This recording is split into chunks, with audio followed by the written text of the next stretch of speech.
TDP మహానాడుకి సర్వం సిద్ధం చేశారు ఆ పార్టీ నేతలు. ఈ నెల 27, 28, 29 3 రోజుల పాటు మహానాడు ప్లీనరీ జరగనుంది. చివరి రోజు బహిరంగ సభ నిర్వహించనున్నారు. టీడీపీ ఆవిర్భావం తర్వాత తొలిసారిగా కడపలో మహానాడు నిర్వహిస్తున్నారు. మహానాడు ప్రాంగణం పరిసరాలతో పాటు కడప, కమలాపురం జాతీయ రహదారుల వెంట ఎటు చూసినా పసుపు వర్ణమే కనిపిస్తుంది. ఫ్లెక్సీలు, జెండాలు, స్వాగత తోరణాలతో దారులన్నీ ప్రత్యేక శోభ సంతరించుకున్నాయి.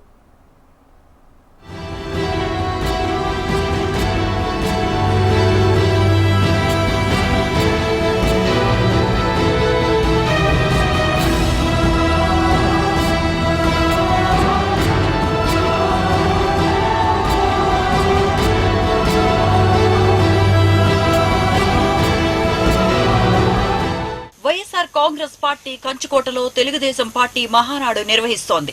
పార్టీ ఆవిర్భవించిన నాటి నుంచి నేటి వరకు కడప గడపలో టీడీపీ మహానాడు నిర్వహించలేదు. 2024 ఎన్నికల్లో కడప జిల్లాలో ఎన్నడూ లేని విధంగా 17 స్థానాల్లో ఘన విజయం సాధించి వైసీపీకి షాక్ ఇచ్చింది.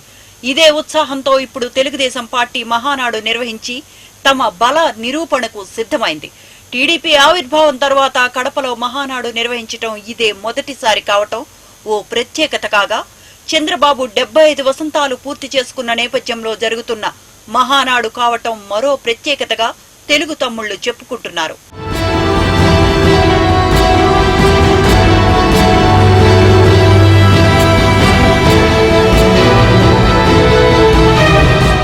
కడప జిల్లాలో మొట్టమొదటిసారిగా తెలుగుదేశం పార్టీ నిర్వహిస్తున్న మహానాడు కానీ విని ఎరుగని రీతిలో నిర్వహించేందుకు ఘనమైన ఏర్పాట్లు చేపట్టారు.